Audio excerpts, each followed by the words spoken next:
opportunity to speak. Actually, I'm not going to talk much on biochar. Uh, when we started our greenfield lab solutions, I was looking for better carrier for these biofertilizers and biopesticides. That time, I met Dr. Mendes, and with his suggestion, I started looking for the better carrier for the biofertilizers and biopesticides. Just I'll share my experiences here. Uh, so you all know about biochar properties. Most important property of biochar which attracted me as a carrier to these biofertilizers and biopesticides is its high porosity, water holding capacity, and alkaline nature. More important is its alkaline nature attracted. Coming to the biofertilizer organisms, if you see the biofertilizers, several kinds of biofertilizers are there. Most important ones, many people here, they told they are selling already biofertilizers as a biochar as a carrier. Most important biofertilizers are azotobacter, which fixes nitrogen from the atmosphere for any crop, for almost all crops, and rhizobium, which is for pulses, and azospirillum, which is mostly meant for paddy. Coming to the phosphate solubilizing bacteria, they solubilize phosphorus and make it available to the plants. Potash mobilizing bacteria, same way they mobilize potash, and zinc solubilizing bacteria, VAM, all these are biofertilizers. Actually, as of now, industry is using lignite. Mostly lignite is carrier for the biofertilizers. I wanted to study biochar as carrier for the biofertilizers, and it is giving, as of now, it is giving good results. But mostly, I prefer biofertilizers in the form of liquid only, which is very easy to apply. Once if it proves, biochar proves, if it is good over the liquid, we may switch biochar as the carrier to the biofertilizers. But one more advantage of the biochar is I have seen many reports of the biochar, especially test reports of the biochar. It is having many micronutrients based on the raw material which was used. That may give an added advantage. And another thing is it is alkaline. Someone is discussing whether any government institute worked on biochar. Yes, CRIDA has worked a lot, published many papers. I read some of the papers. They showed that in acidic soils, especially in acidic soils, biochar performance was very good when used continuously for 3 years. That was the basic sum up of CRIDA publications on the biochar. So, in my opinion, biochar is a good carrier for the biofertilizers. It supplements the action of the biofertilizers. Second, coming to the next. So, I am an entomologist. I am also interested to test biochar as a carrier for the entomopathogens. Basically, these entomopathogens, broadly, I can categorize into a fungus, entomopathogenic fungus, entomopathogenic bacteria, and entomopathogenic nematodes.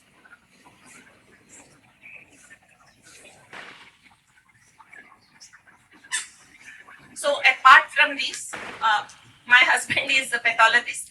He is interested to test with the Trichoderma and Pseudomonas as carrier, this biochar as carrier for the Trichoderma and Pseudomonas.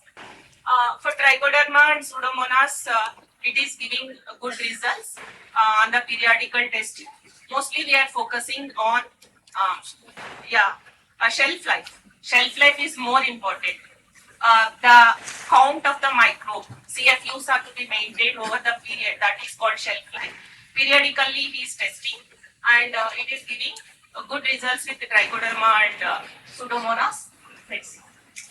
even with the Pseudomonas trichoderma, its efficacy against other pathogens is also to be tested. In that case also, we are testing since 2 months.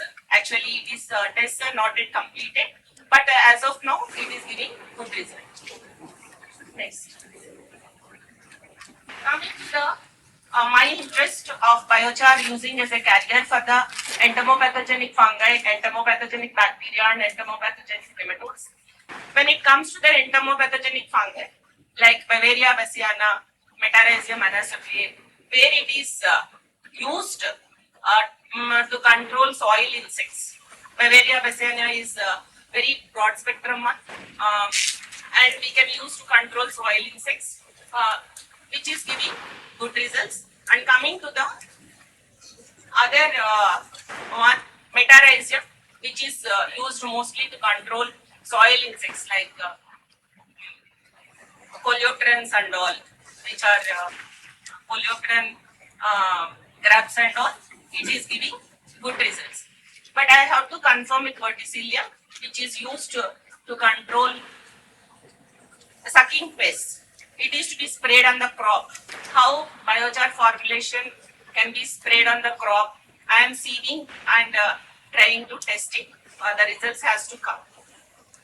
My another interest is entomopathogenic bacteria, Bacillus thuringiensis variety Gustave, which is very effective against Lepidopteran larva. Here my interest is biochar is alkaline and BTK is also effective when insect gut is alkaline. That's why it is very much specific to the Lepidopterans. It may give positive results, but I have to formulate it how we can spray with biochar, how much sieve size and all that is to be standardized, which is a very lengthy process actually. Coming to the entomopathogenic nematodes, especially with the Strenanema and Heterorhabditis, which are used to control white grubs, Rhinoceros beetles and all, biochar is giving good results because again we are applying to the soil, it is giving good results. But my exclusive interest is on whether biochar can give synergistic result with BTK. If that comes, which solves controlling of Lepidopteran pests, which are a very big problem in vegetables and other crops. Next. So EPF infected insects, you can see left side Bavaria infected and that side like Metarhizium infected. Just how the insects with the infections. But in field we cannot see this much infection. Light infection only we can see under field conditions. In laboratory only we can get complete infections. Next. So BT infected larva. BT causes septicemia. If biochar gives synergistic effect with the BT, like creating some indigestion and causing growths in the epithelial cells, if that sort of result comes, which is actually a breakthrough for the entomopathogens. Next. So EPN, anyhow, EPN, the only thing is here, we have to maintain moisture in the biochar. At least 30% moisture, if you maintain in the biochar, it is good carrier for the EPNs. So in the integrated pest management, if you want to bring biochar as a component, as a carrier for the biopesticides, Trichoderma, Pseudomonas, these things are giving good promising results. For entomopathogens which are used for the soil insects, there also it is giving good results. But for sprays only, it is to be good. But then how we can mix it with biochar if it is sprays? That's what I am trying to mix and again extract. Overnight soaking and extracting. I have given to some farmers and kitchen gardeners and all. They're trying. I am also trying, but multiple. In that case, soil application. Yes, multiple opinions we have to take. So overnight soaking and taking the solution to extract BTK crystals and all. So that is under research. It may give fruitful results, but it is little bit complicated process. What is the particle size that you are maintaining? Biochar different sizes. Just simply I am using a normal sieves only with the different sizes I am checking. I am not so particular about the particle size. Whatever convenient to us, I can show you photos. How we are. Can you confirm whether it is holding the microbial load or it is increasing the growth of the microbe? No, I am not confirming the growth of the microbes in the biochar.